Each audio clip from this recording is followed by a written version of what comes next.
What's up, mellow spirits? We are back with another video about Blackpink. For those of you living under a rock, they recently released their latest song, Pink Venom, with an accompanying music video. It's been requested that I do an in-depth look at the color schemes utilized in said video. And I just want to say that I'm not going to be talking too much about the song itself. I'm actually planning on doing that in another video, which I will make and release after their upcoming album, which I think actually comes out next month in September. So after that comes out, you guys will hear my thoughts on their music. But until then, not going to do too much about that. Also, I'm not really going to talk about the cinematography in the music video. That is more of Mira's expertise, and I would 10 out of 10 recommend you watch her video on Dreamcatcher's videography. I will make sure to include that in the end cards, and if I remember, the description. But yeah, I love that video so much. Arguably the best video of the year, and that's saying a lot given how much I love Everglow's stage presence videos. Which brings me to my last quick point that I want to highlight before we go on to the video.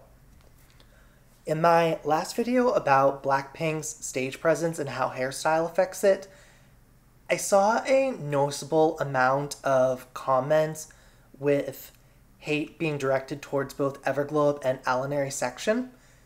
You are allowed to have negative opinions about YouTubers, content creators, influencers, celebrities, politicians. I don't care.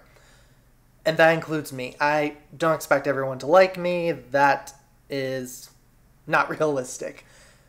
But on this channel, we are going to try to be as positive as possible. We can criticize, but we're not going to hate. So I will not be tolerating any of that nonsense, and if I see you engaging in that sort of behavior, your comments will be deleted and you will be blocked from my channel. I am not going to enable people to use this space to create a negative and toxic environment. Just a reminder, freedom of speech is not the same as freedom of consequences. You can't just say whatever you want about whomever or whatever without facing repercussions. So, just want to make sure that I got that out of the way. With that being said, let's move on to the video for today. In the Pink Venom music video, we start off with Jisoo playing a zeng, which is a traditional Chinese instrument. As a chilling chorus of hooded individuals repeatedly chant Blackpink in a haunting harmony, we're treated to a fiery dance of pinks amongst a blackened sea of ebony, oil, and lead. This ocean of taffy pink is complemented with waves of fuchsia. Fitting in with Jisoo's majestic aura, we have a metallic base of silver and gold with indigo blue blending them together. Why is indigo such a fitting color? Well, fun fact, indigo originally came from the plant Indigofera tinctoria, and blue in itself is actually a very rare color to be naturally produced by plants, insects, animals, etc. Prior to synthetic pigmentation, blues would be extremely rare to come across, just naturally being produced. And because of this, indigo was a highly sought after color, and because of how difficult it was to actually obtain, only royalty was able to afford it. So alongside other shades of blues and purples, indigo would become one of the few non-metallic colors to be symbolized with nobility. And as one would expect, this is very fitting for Jisoo. Speaking of which, she's wearing a topaz yellow jeweled encrusted ring. I have always been obsessed with gemology since I was a toddler, so all of these gems and minerals and metals just really excite me in this music video. But the reason why I point this out is because in Mira's video about why you can't look away from Blackpink, she mentioned how amongst the more prominent dark and purple colors that are normally associated with Jisoo, she has this prominent yellow accent color across Blackpink's videography. And I think this actually comes from how well the primary color of yellow goes with the secondary color of purple. This usually is because of balancing. For those of you who don't know, if you ever want to make purple, all you have to do is combine the primary colors of red and blue, with yellow being the third primary color that's not included. And then the same thing happens with blue blending well with orange, and then red also goes really well with green. And speaking of green, the final thing that I want to touch upon with this part of the music video is that Jisoo's fingers actually have emerald green nail polish on them, and they just decked her out with gem tones, and I was just ecstatic to see all that. Our next scene involves Jennie with her signature red colors. Remember when I said that she was a lioness in my last video? Well, a crimson leopard pattern wasn't too far off now, was it? But that's boring when it comes to Jennie. What interests me is the grape and wine purple hues in her eyes. Eye effects are nothing new, and you can even be as creative as to put stars in the center, like in Ariana Grande's Focus music video. But when it comes to colors, most of the time it will either be a brilliant shade of blood red or a vivid tint of electric blue, something flashy that makes one's eyes pop. What's perplexing about this is that it doesn't last long. Blackpink's music video budget is way too large for this to be brushed off as a production error amongst the editing team. So, I wonder what it could represent. And then our good friend Blue comes back. A brass cage dangles in front of Jennie containing a bird with some eggs.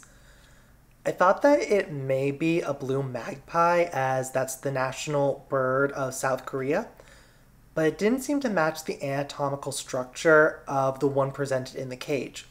This narrowed my selection down to the Western bluebird. Since Jisoo was playing a Chinese instrument, I took it upon myself to look up mythology regarding bluebirds. And would you know, there's a Chinese myth behind the meaning of said birds. And the importance revolves around a bird called Qingyao, a messenger bird for the goddess Shi Wangmu, who is also known as the Queen Mother of the West. She also has a Korean name, which is Sawangmo. I also apologize if I'm butchering any of these names, by the way, which I probably am.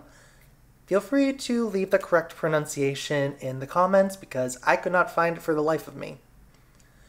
Anyways, deriving from the mythology, the bluebird would go on to be symbolized as the harbinger of happiness. And while I was looking up that, I noticed that other cultures also see bluebirds as a symbol of both dawn and new beginnings. Our next scene involves Lisa. The precious metals make an encore appearance as copper floods the hallways. Even more noticeable that are the teal blue high heels that she's rocking with the continuous amber highlights across her sets. The muted red and purple coloring effect also returns to her eyes as she holds a raven's black apple in front of a charcoal black tree. A black apple is also symbolizing new beginnings when analyzing objects that appear in one's dreams. And this also brings us back to Shi Wangmu, as she was known for having gardens with various trees.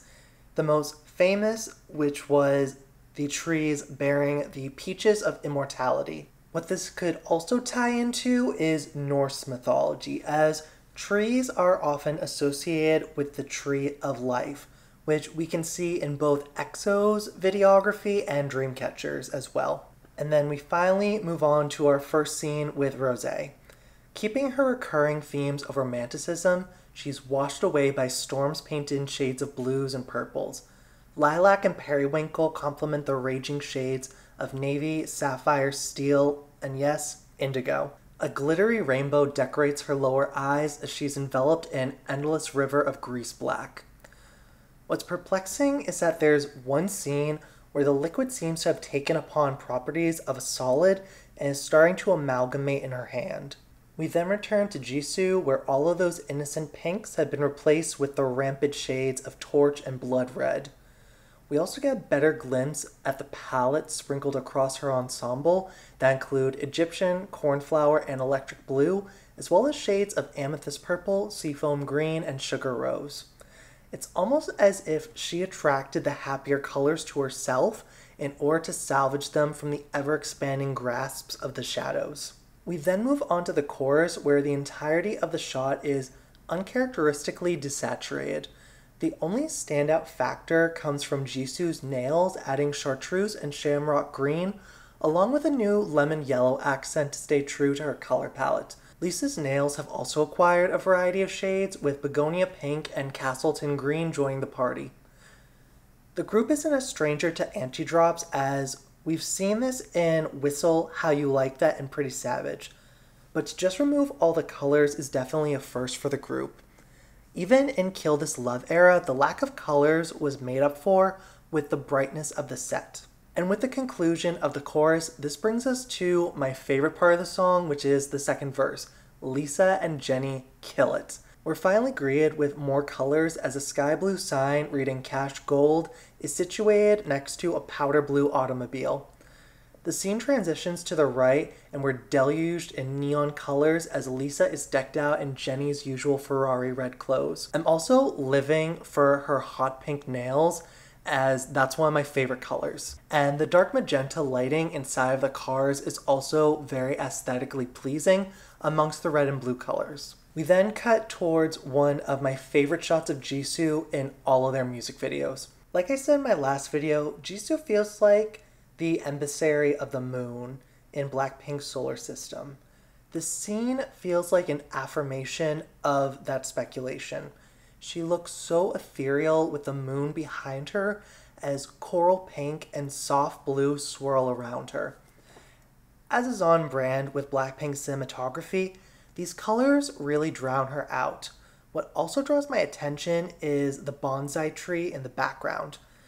Aside from being more tree symbolism, these trees in particular tend to represent patience, as they do take a long time to grow. My best guess is that this just represents how long it took for Blackpink to give us a comeback, almost, 2 years now? So maybe that was the director acknowledging how long we've had to wait. And then, as is tradition for Blackpink, any Jisoo scene is often followed by another rosé scene. While she rocks an obsidian black outfit, she has flashes of imperial red, cyber yellow, and heliotrope purple behind the audience. As always, rosé is not able to be perceived in her full capacity by our mortal eyes. Speaking of eyes, we see a glimpse of Jisoo wearing a blush pink mask, while her eyes also have that edited feature that I talked about regarding Jennie and Lisa. And then we finally have a scene where the colors are far more prominent. The scene involves all 4 primary colors. What do I mean by that? The 3 colors that we often talk about when referring to primary colors are red, yellow, and blue, as no color combinations can combine together to form said colors. But when talking about waves of light, the 3 primary colors that we actually perceive in our eyes are red, blue, and green. Yellow is actually derived from when that blue light is emitted from the green, as opposed to green light being perceived as yellow and blue together. So in order to depict all these colors, we have Rosé's rose red top. And no, I'm not making that up. That is actually the color she's wearing, and maybe the stylists were onto that. We have Jisoo's fire yellow sleeve, Jennie's Charlotte blue outfit, and Lisa's top and pants combining different shades of olive green. To balance things out, plants decorate the interior with lawn green accents. And for that extra dose of life that she brings, Lisa's ensemble is integrated with banana yellow, cherry red, as well as watermelon and taffy pink. There's a lot of emphasis on natural colors in this scene, which brings a sense of realism to Blackpink's otherwise supernatural elements. The outro section goes back to the main focus being on the blacks and whites, which are the purest and most absolute parts of the light spectrum, where all colors either diverge or converge together. But this lack of color brings our attention to the shocking pink, electric purple, and neon blue lighting that flashes overhead. Then out of nowhere we're transported to a jungle of forest green, Prussian blue, cerise and brick pink, and scarlet red. It's such a contradiction to the majority of the scenes in this music video. So, what do I think is going on here?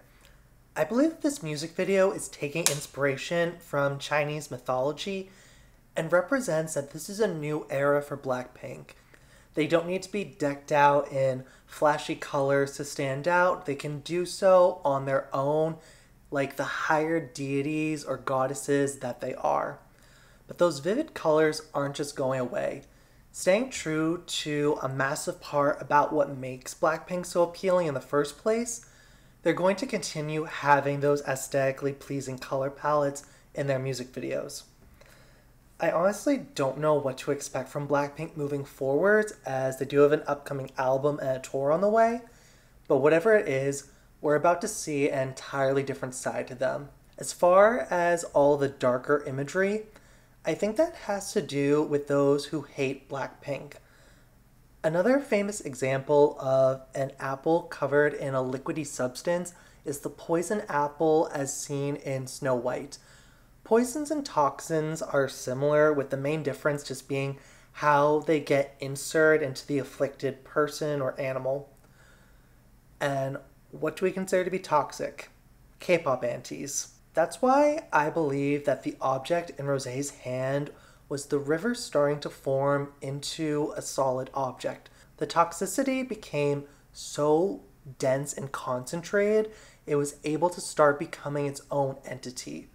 In this new era of Blackpink, they're showing that they're in control of how they perceive themselves and not just those who send them negativity. I unfortunately don't have a good explanation for the muted eye colors that we saw. Maybe the answers will come from a different music video, but I don't know. What do you guys think? Feel free to comment below with any theories that you have. So yeah, that wraps up today's video. I hope that you enjoyed it. And I'm not really used to analyzing individual music videos as opposed to an idol's entire hairstyle throughout their eras. But if there are any other videos that you want me to look into and give an analysis on them, feel free to comment them below. And until next time, stay safe, stay healthy, stay hydrated, and thank you for the support. I will see you all next time. Peace out. Bye.